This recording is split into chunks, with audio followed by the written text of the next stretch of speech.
We were all lied to, and panic time is officially over. The good news for AEW Collision is that number that was being rumoured over the weekend is not true. But the bad news for AEW Collision is the real number is out and it still sucks. Welcome back, guys, to Fog Wrestling.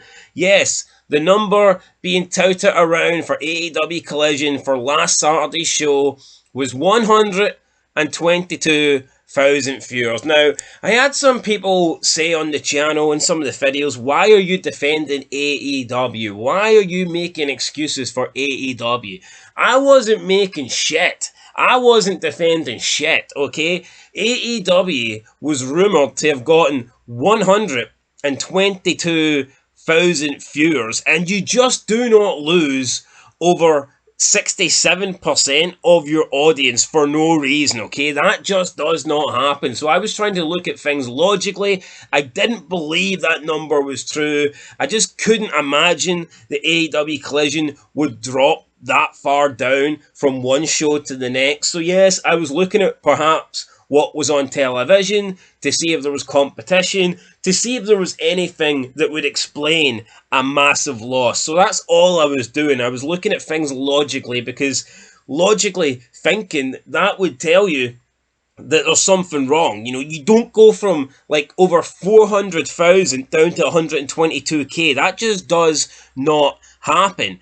And people were saying it happened over the weekend, but that was lies. For some reason, that number wasn't legit. Not too sure why that was the number being touted, but the real number for AEW Collision, although it's a lot better than the number that was rumoured to be there, it's still not great. It's 378,000 viewers, and this is the lowest episode of Collision since March 30th, 2024. So, it is the lowest viewership in 2 months.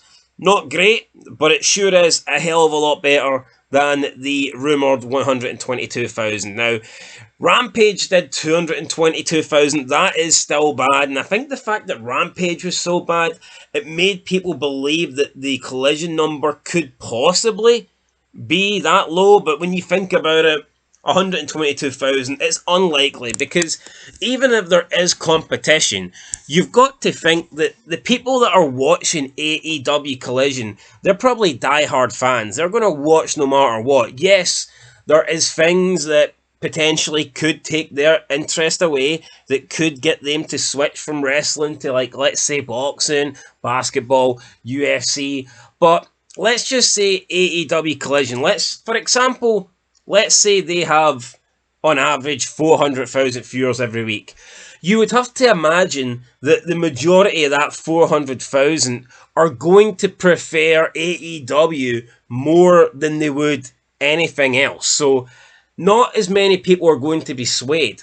Yeah, there can be a massive hockey game or basketball game on, but I would say that the majority of that 400k, it's such a small audience, you know, it's probably just mostly hardcore fans that are watching. So yes, sporting events will take viewers away from that, but I don't think you're going to see massive chunks come out. You're not going to see Collision go from 400k down to 122k because there's a basketball game on, because I would imagine that the majority of the people that watch Collision week in, week out are the diehard fans, and they would choose wrestling over basketball. Now, that's what I was doing when I was looking to see what was on. I was just trying to think, is there a reason? Is it possible why this number would be so low? So I wasn't defending shit, so I just wanted to put that out there.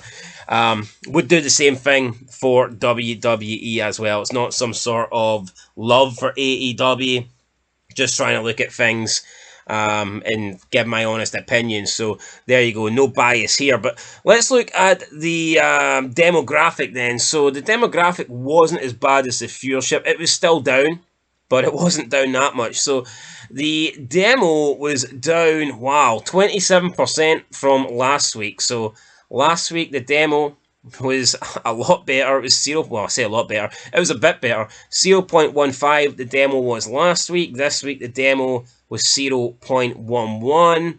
And in terms of viewership, last week Collision got 415,000.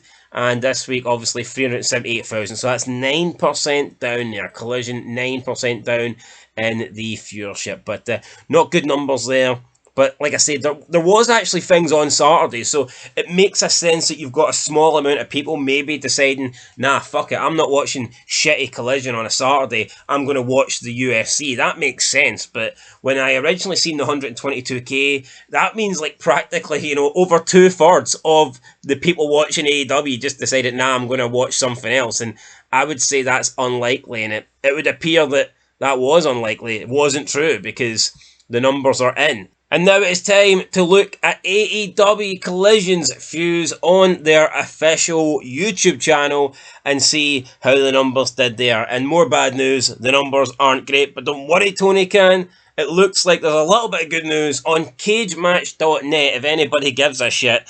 O'Reilly versus Ospreay got a rating of 8.13. So I don't know how many burner accounts Dave Meltzer's got, and he's on CageMatch.net, and he is rating 10, 10, 10 for Will Ospreay.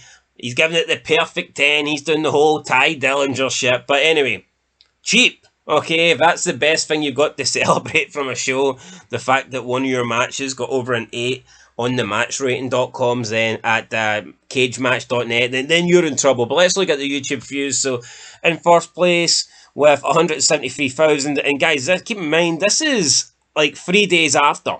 So this is like 3 days after the show has aired. 173,000 is the highest viewed clip. Very, very poor. AEW International Champ Will Ospreay's first title defense against Kyle O'Reilly. Second place, 110,000 views. Roderick Strong faces the always exciting Leo Rush. And after that, everything else did 100k or less. Third place, 89,000 views. It was the FTR saying that they're not done with the Elite. Fourth place with 63,000 views was Claudio Cascanoli versus Johnny TV. Fifth place with 61,000 views was La Mera versus the Golden Queen Thunder Rosa. I mean, who the fuck is La Mera? I mean, what the hell is that? Anyway, 61,000 views. In sixth place with 57,000 views was Who Can Stop the Imposing Trio of Cage of Agony. So basically, Cage of Agony defeating 3 jobbers. Who cares about that? Seventh place, 53,000 views, was Daniel Garcia and Katsuyori Yori Shibata taking on the returning Workhorse Men. You've got a guy in Daniel Garcia who's got zero personality teaming up with a Japanese guy who has zero English vocabulary, and then you've got just the returning Workhorse Men, one of them super fat, nothing interesting there. And then in 8th place with 48,000 views, it was STP looks to build momentum as they face New Japan Pro Wrestling's West Coast Wrecking Crew. I don't even know who STP are. Who the fuck are STP? But anyway, they couldn't even get 50,000 views, and that's very weak. That's after 3 days. So that's poor numbers. Come on. This is a Collision clip, and after 3 full days, it doesn't even have 50k views. I mean, these people aren't draws. These people aren't taking AEW Collision to the next level. And I do predict that AEW Collision will go downhill because Edge was pretty much the workhorse of that show. He was week in, week out, pretty much defending his belt on that show. Bryan Danielson not on this show either this week, and it's no surprise that the numbers go down when you're stuck with Will Ospreay as your top guy. So yeah, guys, there you go. That's the official ratings and the official numbers. So the 122,000, that's bullshit, but the 378, that is a legit number, and it's still not a great number, but it's a hell of a lot better than 122k. Had that number been real, 122k, it would have been absolute panic station for Tony Khan and for AEW, but thankfully the number was bad. It just wasn't as bad as we initially thought. So yeah, Tony Khan is probably sighing relief this Tuesday evening. Anyway, I was about to say Monday, it's Tuesday. Anyway, guys, till next time, peace.